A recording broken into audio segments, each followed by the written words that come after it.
So back to the transcripts. Let's get to this.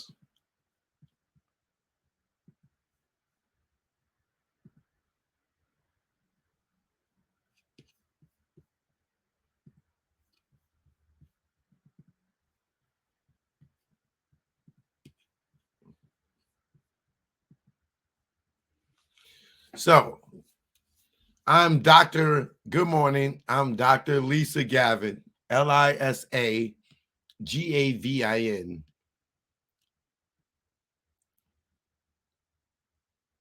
Doctor, how are you employed? I am a forensic pathologist. What is it? Pathologist? I'm going to have to look that word up. Pathologist. Pathologist. Let's see. Pathologist.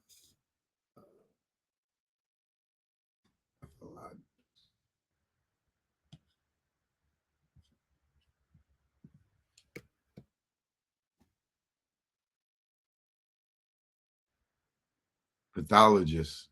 Oops. I know that word. A scientist who studies the causes and effects of diseases, especially one who examines laboratory samples of body tissue for diagnosis and forensic purposes. Pathologist. I am a forensic pathologist, medical examiner here in Clark County. How long have you been a forensic pathologist? A little over 13 years, going to 14 soon. And how long have you been in Clark County? The same. Can you generally describe your education background and licensing? Is that a question? Can I? Yes. How about will you? Yes, yes.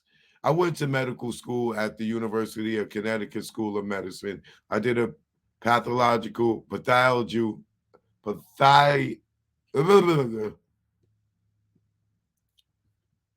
what is this word? Pathology. That's what it is. Pathology. Pathology residency at Hartford's Hospital in Connecticut. I did a surgical pathology fellowship at Hartford Hospital in Connecticut. I did a forensic pathology fellowship at the office of the medical investigator in New Mexico. And then I came here to Clark County. I have a medical license to practice here in the state of Nevada, and I am a board certified anatomic. What is this word? Anatomic and I don't know.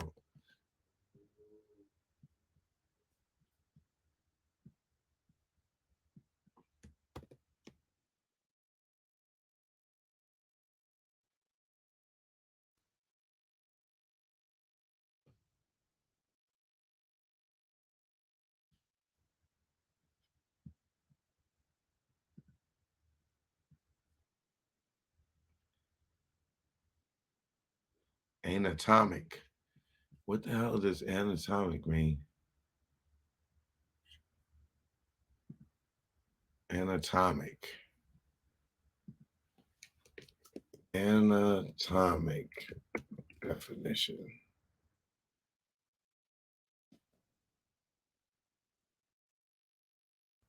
Relating to bodily structure. Okay. And I'm a board certified in anatomic pathology and forensic pathology. I'm going to imagine that you didn't hold certainly didn't have a license to practice medicine in the state of Nevada in 1996. Correct. Okay. Since you've been at the medical examiner's office, did you learn of a former medical examiner by the name of Dr. Jordan? Yes. And have you on occasion, had to review his work as well as the underlying documentation to form your own opinions related to cause and manner of death? Yes. Can you estimate how many times you have to do this? Can you estimate how many times you had to do it that way before? Oh, shit.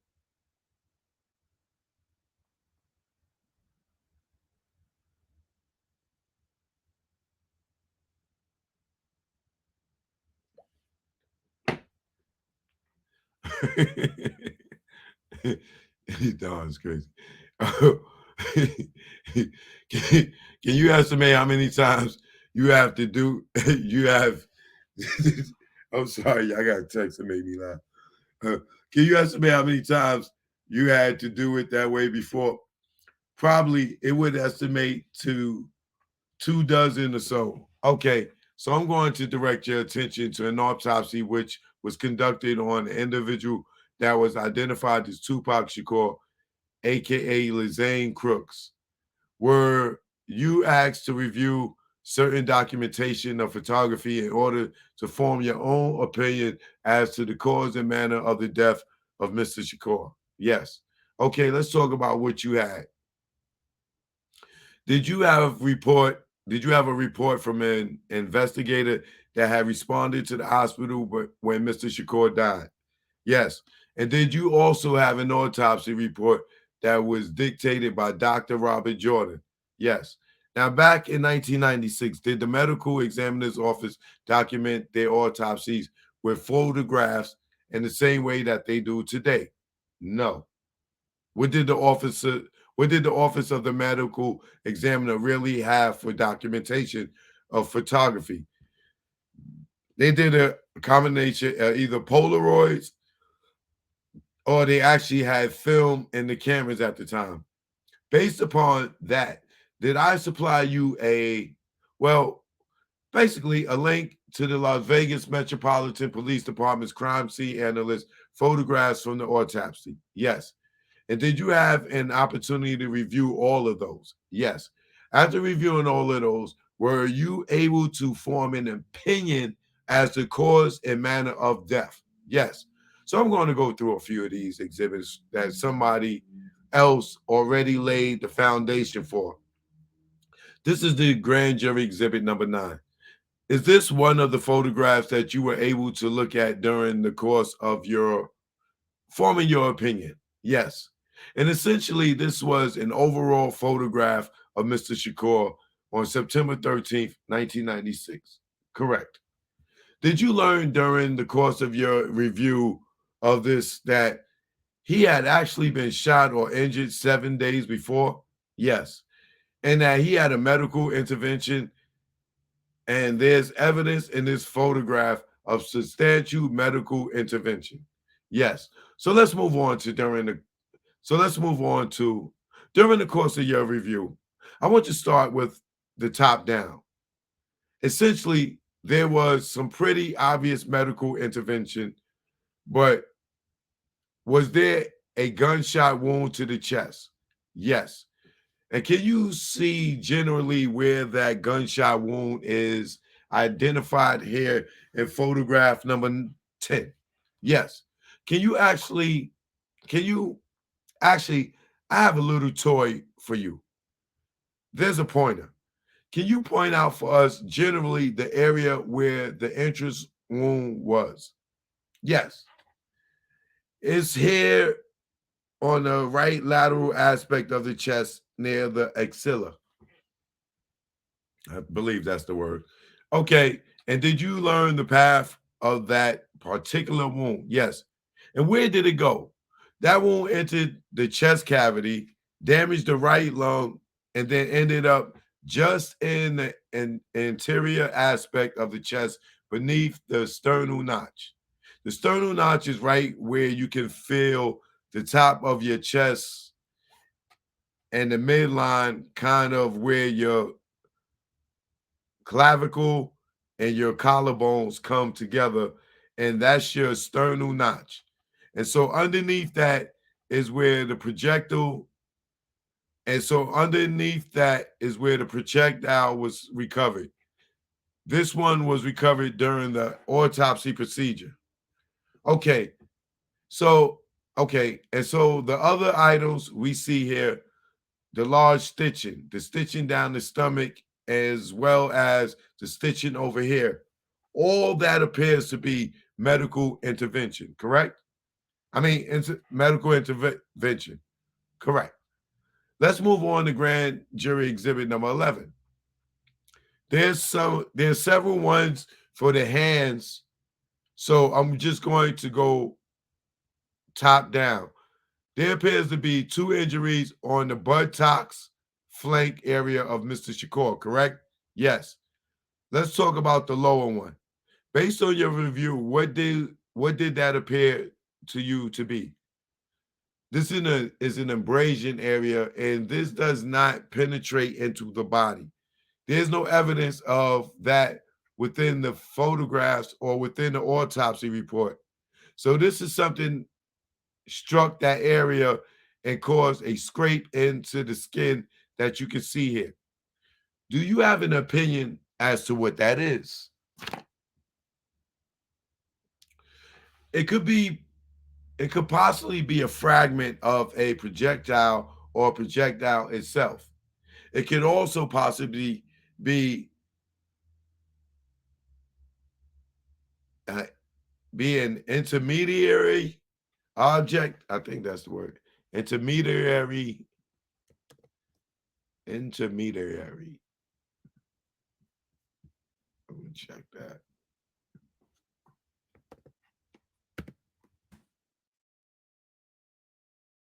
Yeah, I said that right. Intermediary, which means a person who acts as a link between people or in order to try to bring about an agreement or recollection as a mediator or go between. It's a go between in this situation. It could also be a possible. It could also possibly be an intermediary object. An intermediary object often occurs if, like, a gunfire goes between an object and the individual or target that it is struck.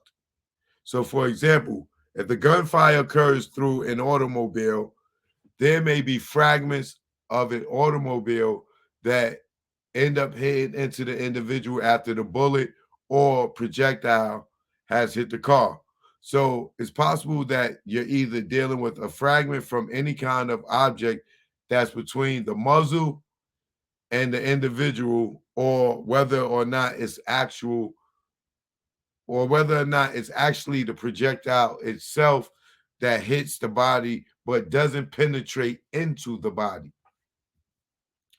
And then right kind of in the center of the screen on his right flank, on Mr. Shakur's right flank, there's a fairly large injury of some sort.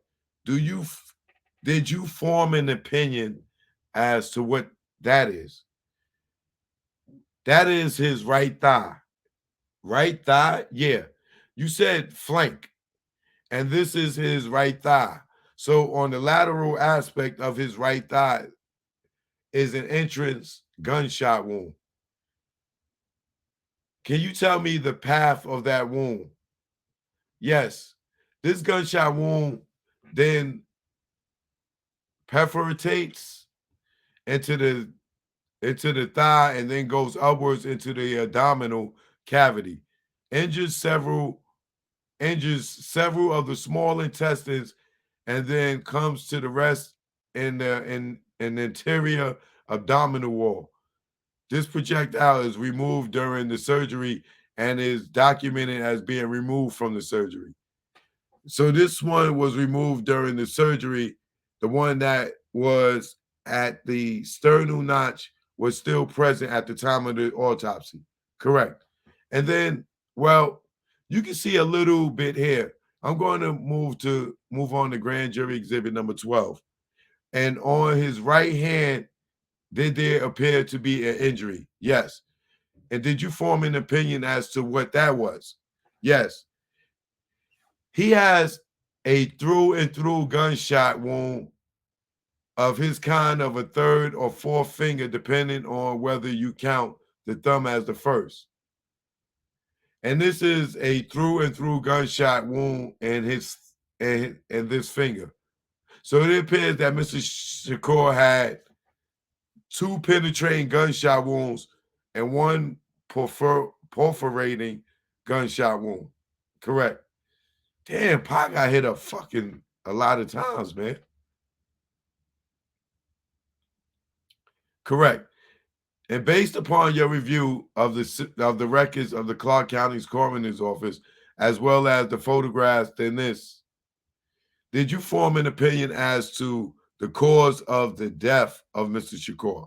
Yes. What was that? He died of multiple gunshot wounds. And did you have an opinion as to the manner of the death? Yes.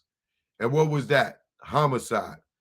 Now, normally, if someone dies immediately and gets taken to the hospital or taken directly to the Clark County coroner's office, there's a toxicology done, and we know what's in their system at the time they were shot, correct? Yes.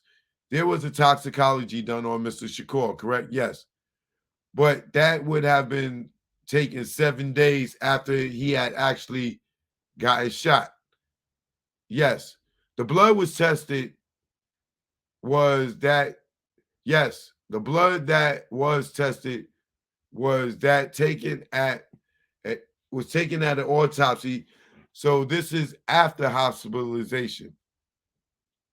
And in your review of that, was there any and in your review of that, was there anything other than what appears to be medical intervention or medical type stuff he would have received at the hospital within his system? No, there's nothing else except stuff that he would have received at the medical, we received at the hospital, in my opinion. Okay, did I ask you this?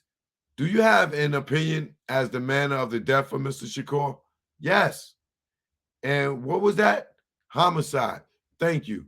That completes my questions. Does the grand jury have any questions? I have a question. Oh, here? Okay. So actually, what killed him is the gunshot to the chest. He had an injury also to his abdominal organs as well. So both gunshot wounds would be related to his death. So it's multiple gunshot wounds. Okay, thank you. And you said they all went up. Trajectory was going up instead of sideways, correct? The trajectory, he got shot here, and you said it was up here. The trajectory for both of the gunshot wounds, the one that's from the axilla and the one that's on the lateral aspect of the right thigh, go essentially anatomically.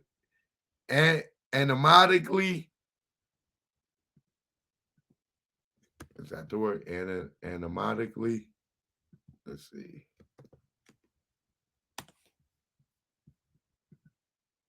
Oh, anatomically. Duh, Wu-Tang. Abomatomically. Anatomically. Back to the front, and then from right to left, and then all go upward. Huh? The trajectory for both of those gunshot wounds, the one that's from the axilla and the one that's on the lateral aspect of the right thigh, go essentially anatomically back to the front, and then from the right to the left, and then all go upward. God damn, bullets was traveling. And that would depend on what position of Mr. Shakur was when he got shot. The position of his body was also the position of the weapons that's firing at him as well. So obviously they can be very dynamic situations. So you don't know where they are exactly. Thank you. And I'm sorry, the lower one, would that be coming from the rear or the side? If we can put up that photo again, please, of the right thigh. I don't remember the exhibit number. It's 11. 11, please. 11 is the center wound that you see here. Right. So that one, so that's definitely side, but the other one is coming from further back. If you go, which one? This one? No, on the chest.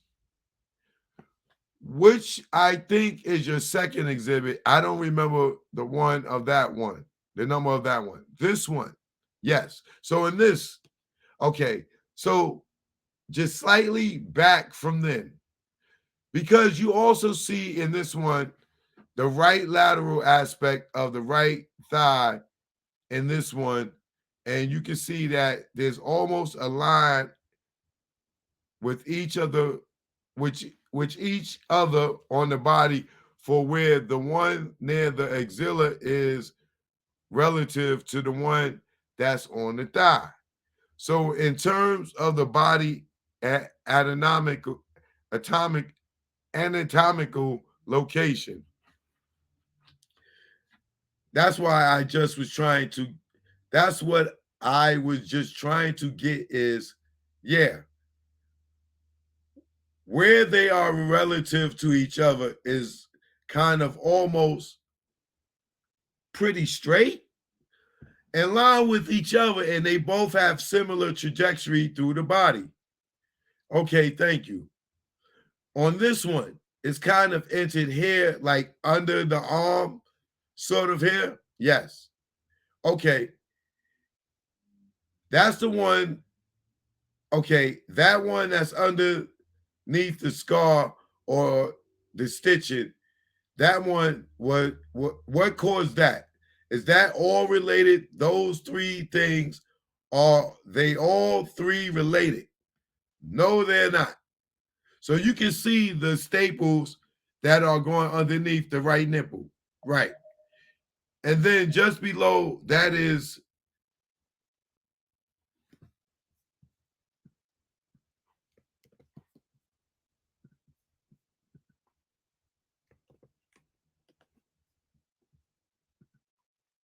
sutured. What is mean? Sutured, stitched up with a structure. Okay. And then just below that is a sutured area, a stitched up area. That was a chest tube. Oh, okay. It wasn't they sutured the chest tube. They sutured the chest. They sutured the chest tube site. It was due to medical intervention. Yes, medical intervention. Yes, cool. Okay. Because they had gone in there, they had to evacuate almost 2 liters worth of blood. And then he still had some blood in the chest cavity, even at the time that he was autopsied. How long was he in the hospital for? Almost 6 days. So in the course of the 6 days, man, the bullet was never recovered. It was only recovered after he died. The bullet that was from the thigh was recovered in the abdomen when they did that abdomen surgery. God damn, bro. The bullet traveled from his thigh all the way up to his abdomen.